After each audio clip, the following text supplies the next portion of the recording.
ఓం శ్రీ గురుభ్యో నమః. భగవతత్వ జిజ్ఞాసులందరికీ హృదయపూర్వక నమస్కారాలు. భగవంతుడు ఎక్కడుంటాడు? భగవంతుడు దేవాలయాల్లో ఉంటాడా?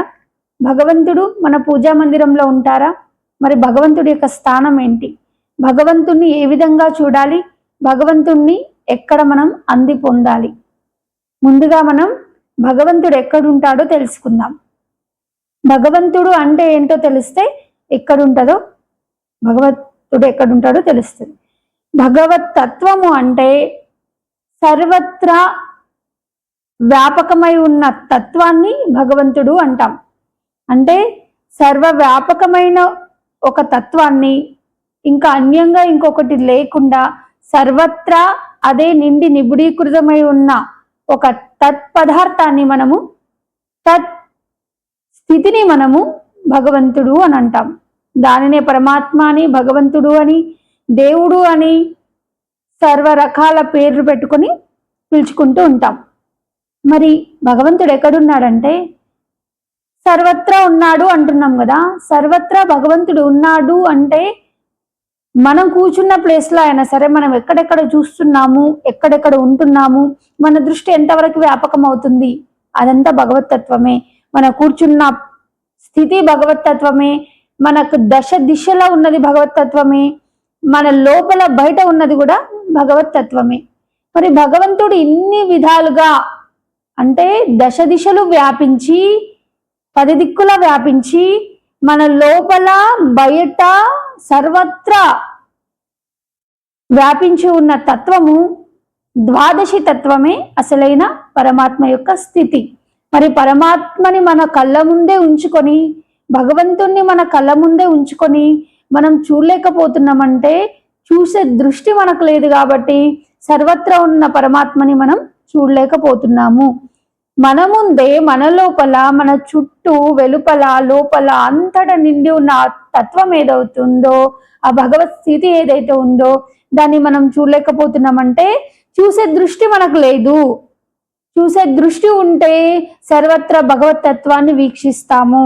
మనం గుడ్డి వాళ్ళము, కళ్ళున్న గుడ్డి వాళ్ళం కాబట్టి మనకు భగవంతుడు కనిపించట్లేదు. మరి కళ్ళున్న గుడ్డి వాళ్ళంటే కళ్ళు కనిపిస్తున్నాయి కదా అంటే ఈ స్థూల నేత్రాలకు, ఈ భౌతిక నేత్రాలకు, ఈ చర్మ చక్షువులకి భగవత్ తత్వం అనేది బోధపడదు. ఎందుకంటే భగవత్ తత్వం అనేది సూక్ష్మాతి సూక్ష్మమై సర్వత్రా వ్యాపకమై ఉన్న ఒకానొక పదార్థము కాబట్టి, ఒకానొక తత్వం కాబట్టి, ఒకానొక ప్రకాశం కాబట్టి మనము ఈ స్థూల నేత్రాలతో చూడలేము. మరి ఎలా చూస్తాము?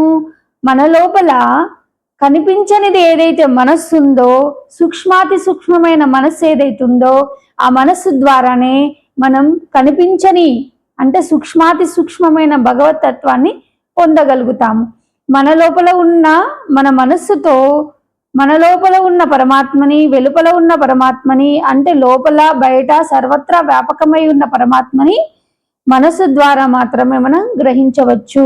మనసే ఒక మనోనేత్రం కాబట్టి, మనస్సే దివ్య దృష్టి కాబట్టి, మనస్సే 3వ కన్ను కాబట్టి, మనస్సే ఈ త్రిపుటి కాబట్టి, త్రినేత్రం కాబట్టి ఆ నేత్రంతో మనం భగవంతుని చూడగలం. ఈ త్రినేత్రంతో ఏమంటారు? త్రిదళం త్రిగుణాకారం త్రినేత్రం చ త్రియాయుధం త్రిజన్మ పాప సంహారం ఏక బిల్వం శివార్పణం. ఈ 2 నేత్రాలని, బాహ్యంగా కనిపిస్తున్న 2 నేత్రాలని అంతర్ముఖం చేసి అంతర్దృష్టితోటి ఈ 2 నేత్రాలని కేంద్రీకృతం ఒక స్థితిలో చేసి భృకుటి యందు మనం ఎప్పుడైతే ఈ 2 నేత్రాల యొక్క దృష్టిని మనోనేత్రం మధ్యన భృకుటి యందు మనం పెట్టి మనస్సుతోని గమనిక చేస్తే అప్పుడు ఆ మనస్సే మహాదేవ స్థితిని పొందుతుంది.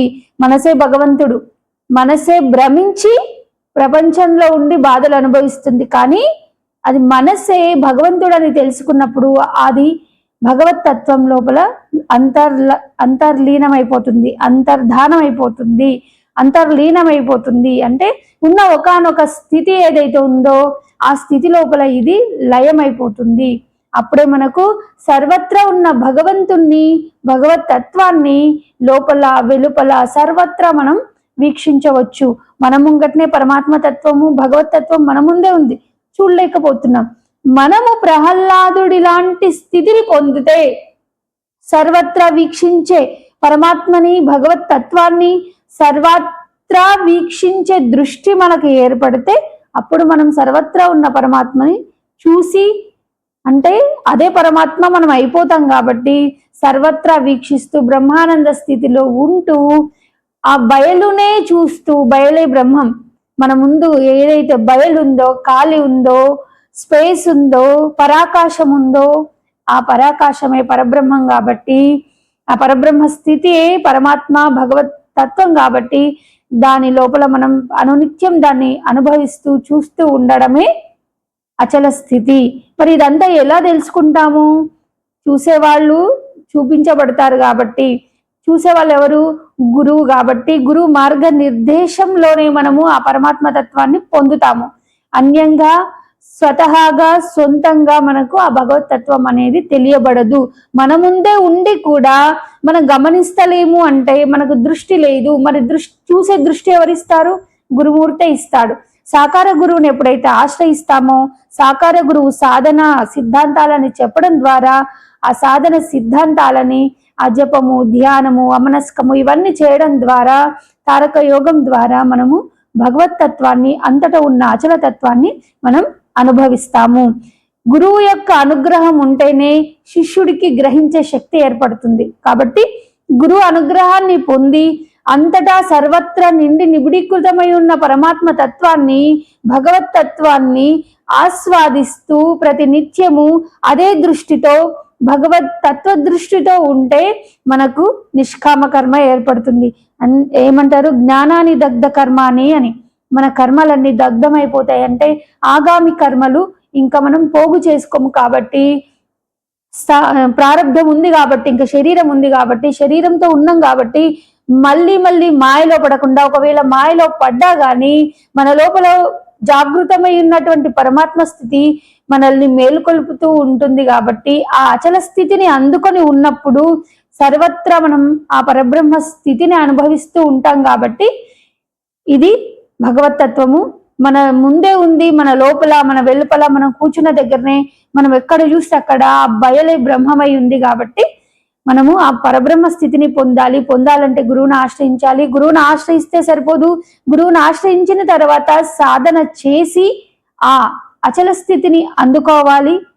అందరూ అందుకోండి, ఆస్వాదించండి, గురువుని ఆశ్రయించండి, అచల స్థితిని సాధన చేసి ఆస్వాదించండి. సర్వేజన సుఖినో భవంతు. అందరికీ మరోమారు జై గురు.